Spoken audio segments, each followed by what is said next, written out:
Hello, my dear friends. We completed session one and session two, and I'm happy that you are there with us still on session three.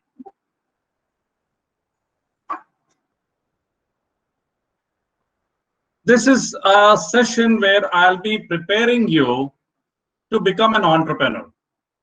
It's not just enough to understand what entrepreneurship is all about or what the ecosystem is all about, but what is more important is how you can become an entrepreneur. And I believe that you have it in you. Each one of us have it in us. We just need to awaken that entrepreneur inside us. And for that, we will be taking you through a process, and I'll be giving you some hints. I'm sure that you'll be able to understand what I'm trying to discuss. We are trying to increase the entrepreneurial quotient of the youth as a whole. And in the entire India, entire country or entire world, if we create more and more entrepreneurs, only then many of the solutions, many of the problems will get solutions. Many of the aspirations will find solutions. So what we are trying to discuss in this session is we will be trying to increase the entrepreneurial quotient by awakening the entrepreneur in you. And we are trying to discuss on the entrepreneurial psychology. Because a person with an employee mindset will not be able to become a very good entrepreneur. In order to be an entrepreneur, you need to have an entrepreneurial mindset. And that is very, very important. So my second book was titled Dissolve the Box, and I've discussed there also what entrepreneurship is all about, or what that hero inside you is all about. By dissolve the box, what I'm trying to say is that there are mental cages. Boxes are mental cages in each one of us. And these mental cages stop us from, from giving out our best version. And unless and until you are not giving your best version out, your entrepreneurial quotient would be very, very low. So we need to dissolve our mental cages, whatever habits or inhibitions we have picked up all these, ages. We need to do away with it. We need to dissolve them so that we don't carry the baggage forward. Because as an entrepreneur, you should not be carrying baggages. You should be running, you should be trying to match pace with the changes that are happening around. And for that, thinking dissolve the box. And I'll tell you what is the difference between thinking box. But first, let us understand the 5 villains that is stopping you. That is curbing your entrepreneurial venture. That is curbing you as a person. That is limiting you as a person. So we are talking of the 5 villains that is holding us back. And the first villain is the limited self-understanding. The limited self-understanding is creating limited perspectives. If you are creating a perspective of an employee inside you, then you won't be able to become an entrepreneur. If you have a perspective that you will be able to solve problems of the people, you will be able to solve aspirations of the people, and you'll be able to give jobs to the people. If you work with this perspective, only then you can be an entrepreneur. Can you be an entrepreneur when you say that, no, I have to be safe at the end of 1 month, I need, so and so as my into my bank accounts. So with this perspective, you cannot be an entrepreneur. Even if the environment is very good, even if all the factors are in favor, but even then you will not be able to be a good entrepreneur, because there is a element of uncertainty always in entrepreneurship. So people with limited self-understanding, people with limited perspectives will not be able to become wonderful entrepreneurs. And I represent this limited self-understanding by a frog in the well. What happens is, if you create a very limited world for yourselves and you try to be in that world only, then you are not fit to be an entrepreneur. If you have to become an entrepreneur, then you need to come out of that well. You should not be a frog in the well. You should have greater perspectives. You should be looking at changes, you should be looking at the adventures that the life offers. And that is something which is very, very important in entrepreneurship. Now, that limited self-understanding actually gives rise to fear inside all of us. Don't you ask what will happen if this will happen? What will happen if that will happen? अगर ऐसा होगा तो क्या होगा? अगर वैसा होगा तो क्या होगा? So this is the question we keep asking ourselves 24/7. And the root cause for this question is the limited self-understanding, because that has created fear inside us. Now we are always in a state of worry. So a person who is always in a state of worry, can he be an entrepreneur? I don't think so. In order to be an entrepreneur, you need to drop your worries and look at opportunities. So that is something you need to look forward. You need to create opportunities if it is not available. So if you are only surrounded by worries all around, will you be free to see all these opportunities, or will you be free to create opportunities? The answer is a big no. So limited self-understanding has given rise to fear inside you, and this fear gives ego inside you. Now, ego says that I am the best. But what actually happens? Actually, ego is hiding the fear inside us. There is a compulsion where you want to prove that you are the best. And in this compulsion, if you're trying to wear a mask, a social mask, to hide your fear inside, then what happens is that you are not a good team man, you are not natural, you are not going to understand the requirements of the customer, because the moment they complain, that fear inside you will come up, and then your ego will stop addressing that customer in a particular way in which that customer has experiences customer delight. So what is happening is this ego in you will not allow you to be a good entrepreneur. It will not help you to create a team. It will not. You will not be able to work with the investors. You will not be able to work with the co-workers. You will not be able to work with the customers. You will not be able to work with the world around. Now, this ego in us leads to attachment. Attachment is when you are hooked to things, when you are hooked to something, when there is a undue pull which is forcing you to behave in a particular way. If you are tied to this golden chain, that undue pull, then will you be able to free to bring about a change, or will you be able to change? We are always looking at comfort zones. So people who are looking at comfort zones, they will not be able to become entrepreneurs.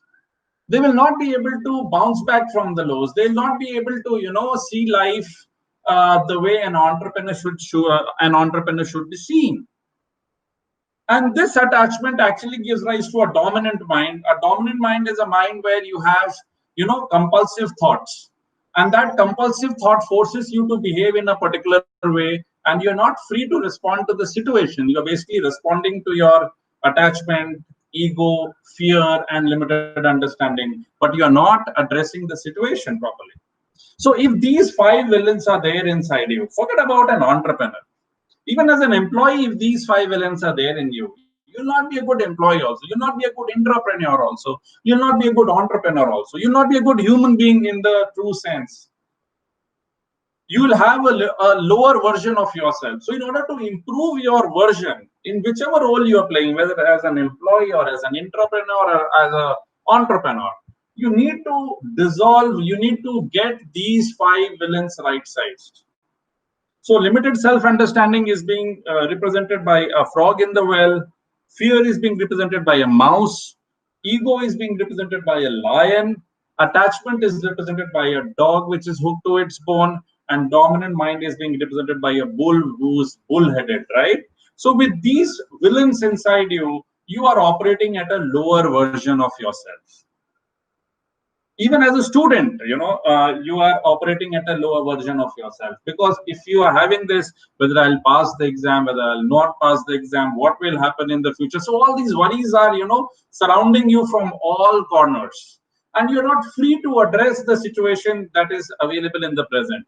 And if you're not available in the present, then what is happening is you are not seeing the opportunities that the present is offering you.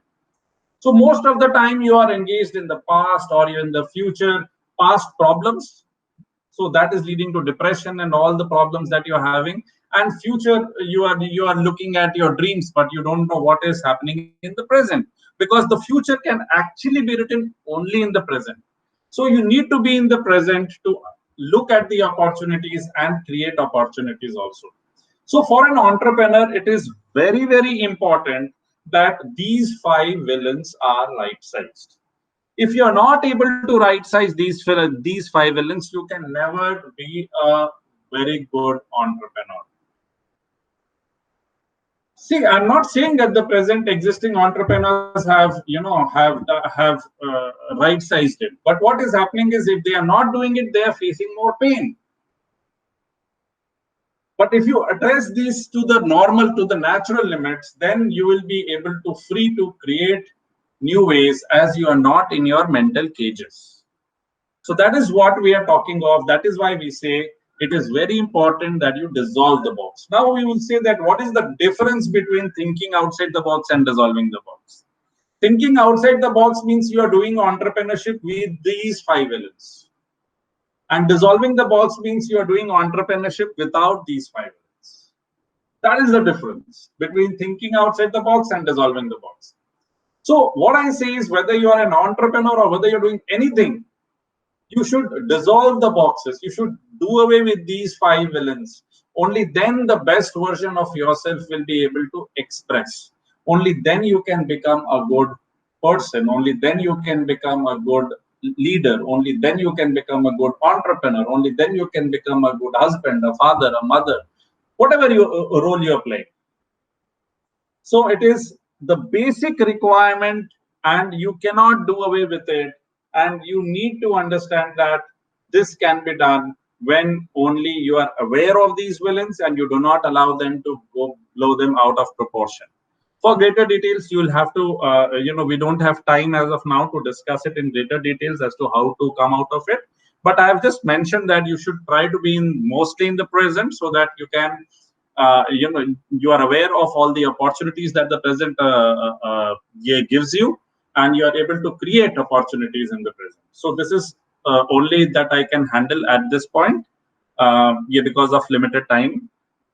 Later we can take it in greater details as to how these villains should be right sized and all those things. Okay. Now see what Ratan Tata says. None can destroy iron, but its own rust can. So what I'm trying to say is, I'm trying to exactly say this. None of the outside world can actually destroy you. You can only destroy yourself. No one has that much capability to destroy you. No situation, no person, nothing. But if these 5 villains are being fed every time, every moment, and your perspectives are very, very limited, then you are not allowing yourself to explore to the fullest potential. Your own rust is actually, your own villains are actually holding you back. And the best part is, all these 5 villains come together and they each support the other. They each feed and trigger the other. And they are always together. And when they change their mix, when someone becomes, more predominant than the others, then, it changes its form. Like anger, pressure, frustration, depression, all these things are basically a mix of these 5 villains only. All these things are basically a combination of these 5 villains, but we don't realize. And no one is addressing that. That is the worst part. Without addressing that, the best version of yours is not out. And look what Tata is saying. None can destroy iron, but its own rust can. Likewise, none can destroy a person, but its own mindset can. And this mindset is basically being designed by these villains, when it should be actually your hero that should decide it, when it is actually you who should decide it, not the undue pull, not the habits, not the ego, not the limited self-understanding, and not the compulsive thought patterns which act as your dominant mind. Okay. Now the power of observation. Once these 5 villains are right sized, then your attention is mostly in the present. Now your power of observation increases. Now you are able to listen to the present, because the most of the opportunities are available. Not most, I'll correct myself. It is all the opportunities are present only in the present. But you have to be there in the present. You have to be present in the present to actually understand and see that opportunity. If you're not available in the present, how will you see the opportunity? As a young guy, I used to wonder, how do I get to see that gap which I want to fill? But if I'm not available in the present, I won't be able to see that gap, because that gap is available only in the present. So once I realized the importance of dissolving the box, then I came to understand what power of observation is. The apple was falling before Newton also, and it's after also. But it was his power of observation that apple, later on it got, evolved into the law of gravity. So that is the power of observation. You need to listen. You need to listen to the present. But we are so engaged with the past and future that we are not open to listen to what is happening in the present. Listening is the secret to discover great stories. And most of the great stories, I again say, all the great stories are available only in the present. So it is very important for you to dissolve the box and get the power of observation. Because once you have the power of observation, you will be able to see the gaps that are available or the gaps that you can create, and then an entrepreneurial venture can be built around that gap. Okay. Now, ideas. This when you are available in the present, or when there is a power of observation, your ideas will start coming in. Because now you are not in that mental cage. Now you are free from that mental cage. You are free from the compulsive thought patterns that have been tying you and holding you back. So now you will have a lot of ideas that come into your mind. Now once the ideas are coming to the mind, only then you can convert these ideas. So getting these ideas are very, very important, because dimag ki batti tabhi jalti hai, right? So what I'm trying to understand is, connect to the present, get the ideas, so that your mind is ignited with a lot of new solutions. And look what Dhirubhai Ambani says. Ideas are no one's monopoly. Think big, think fast, think ahead. I would add to it, think deeper, wider, and faster. What I'm trying to say is, as an entrepreneur, you have to see deeper, you have to see wider, you have to see faster than what the others are seeing, because that gives you an edge to convert that idea into a solution, into an action or a solution. So what I'm trying to say is, ideas are no one's monopoly. Yes, you have the power to think. You have all the potential. But if you are surrounded by those five elements, then I'm sure that you will not be able to get those ideas the way it should be coming. And ideas are not enough. You need to understand that whenever I talk to people whom I mentor in entrepreneurship, I always tell them that, people are very excited with their ideas, right? But idea is only the first 10%, my dear friends. A good idea is only the first 10%. You are converting that idea in. And what I'm seeing is that most of the entrepreneurs, they fail in converting their idea into actions, because you need to manage a lot of resources. You need to dirty your hands. You need to move out of your AC cabins, comfort zones, and you need to work on ground. So getting a good idea is important. I'm not denying that, but it is only the first 10%. And mind you, if you don't have a good idea, then you will not be able to work. But just an idea is only the first 10%. So 90% of it is depending how you're converting that idea into real action. So from ideas to action, it is very, very important. discover and we need to prioritize our work. We need to organize our work. We need to generate resources, organize them, and then we can actually convert that idea into an action. So it needs a lot of effort. It needs a lot of intelligence. It needs a lot of resource. It needs a lot of activity. And most of us, we are not doing this. We are only having great ideas or ideas at a thought level.